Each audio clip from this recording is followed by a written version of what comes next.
আপনাদের ছোট একটা উদাহরণ দেই। আমার মৃত্যুর হুমকির কারণে গত সপ্তাহে আমি আইছি না, এক সপ্তাহ আমি দেখা থাকছি গরু। আমার পুলিশে কইছে আপনার বাড়ির বেরো দরকার নাই। জাস্ট খালি আমি ঘর থেকে বার হইছি না, সোনারঘাট আইছি না, আমার অ্যাকাউন্ট আমার রুজি চলছে 5 লাখ। কত? 5 লাখ।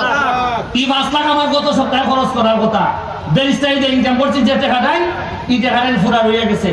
আজকে আমি যে আজকে আইছি প্রায় 7 থেকে 7 লাখ টাকা লেগেছি খরচ করবার লাগি। মাশাআল্লাহ। কারণ গত সপ্তাহটা রয়েছে, যদি আমি আইতাম 5 লাখ খরচা হয়ে গেলাম রে। এর লিগে নমুনা আপনারা কইতাছি।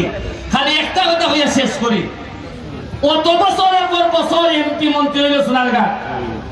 আমি খেলে তাও নৌকা না, আমি স্বতন্ত্র এমপি, মনে হলেন দুর্বল। আমি খেলে মাত্র 5.5 মাস হইল না আমি এমপি গিরি শুরু করছি। আমার মানুষের ঘুষ দেওয়ার চিন্তা করে না, মাইনে নিবার চিন্তা খেলে করে বুঝুন না আপনারা।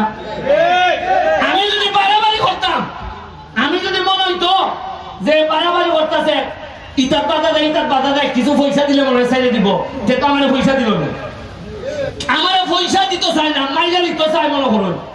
এর মানে হইল গিয়া কুস্তানে কুস্তা আমি করছি যে তাই এনার সংসার স্বার্থের মধ্যে রাখছে। আমার কোনো রিক্সাওয়ালাই মারতে হয়নি, আমার কোনো মজুরে মারতে হয়নি, আমার ছাত্রই মারতে হয়নি, আমার তো মারতে হয় ওই খাটা সেরা জেলার লেগে আমি থ্রেট হইয়া দাঁড়াইছি। আমার মারতে চাই এরা যারা মনে করে 5 লাখ আম বলে সোনারঘাট অ্যাকাউন্ট দিত না। আমি আপনারা আমার লেগে দোয়া করেন, বাচ্চা যদি তাকে আমি আছি মজা গেলে জানাজা পড়াইয়া ডিজেল ফোলাটারে আমার মতো যৎকান আদর্শ আছে অত্যন্ত বানাই দিন। কারণ মরণ তো একদিন লাগবো, তাও যদি সোনারঘাট মাধবপুরের কিছু উন্নতি হয়। আমি এই পর্যায়ে আমার এক ভাই সিঙ্গাপুরে যাইতো গিয়া, সে আইসে কিতার থেকে গাজীপুর থেকে এত কষ্ট করিয়া কইছে ভাই আপনার সাথে একটা খেলা খেলি লই যাইব।